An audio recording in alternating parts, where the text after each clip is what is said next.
One of the least discussed subjects in British public life is the impact that the population explosion has had on our quality of life. I'm not for a moment here discussing a failure of multiculturalism, which many will see happen on the streets of London perhaps this Saturday. No, what I'm talking about here are sheer numbers. And one organisation who've done more than anyone to really try and wake people up to this, and they've been going for over 20 years, is Migration Watch. I'm joined by Dr. Mike Jones, their executive director. Now, Mike, the last set of net migration figures into Britain was 606,000. The next set of figures are due out in about 2 weeks' time. We don't yet know what they're going to be, but you've done some work here and projected what this means for the country if we carry on as we are. We have indeed.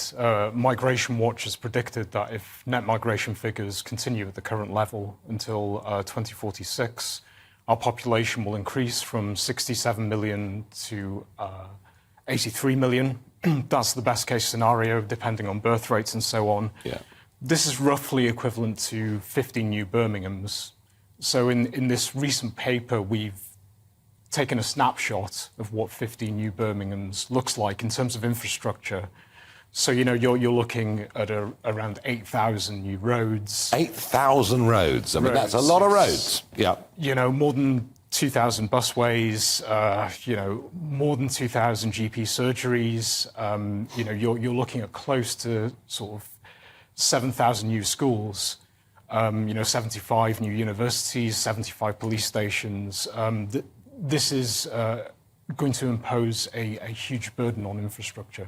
Yeah, we're always told, I've been told for decades, especially by the very clever people at the BBC when they've interviewed me and these sorts, I've been told, but Nigel, you know, people coming into the country and working and paying tax are a net benefit to the economy.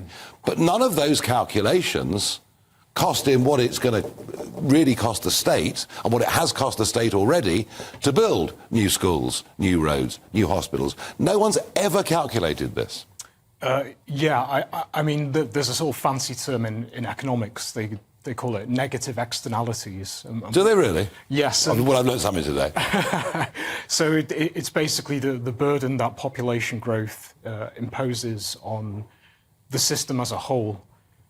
So obviously some immigration definitely benefits the economy. You know, it greases the wheels, so to speak. You know, limited numbers of legal migrants chosen for their skills and their high human capital.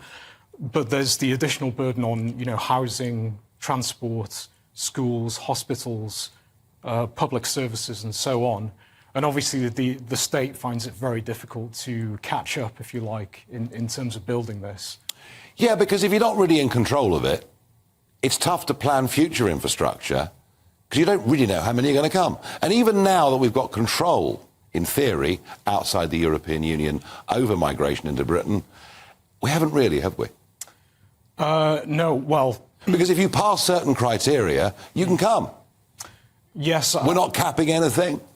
I mean, one of the promises of Brexit was to take back control.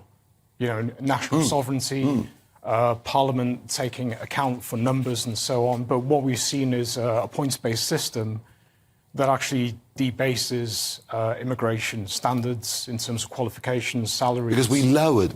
We all thought with an Australian-style point system, what it meant was the bar would be raised. Yes. But in fact, it's been lowered. Absolutely, 100%. Obviously, the Conservative Party are committed to reducing illegal immigration.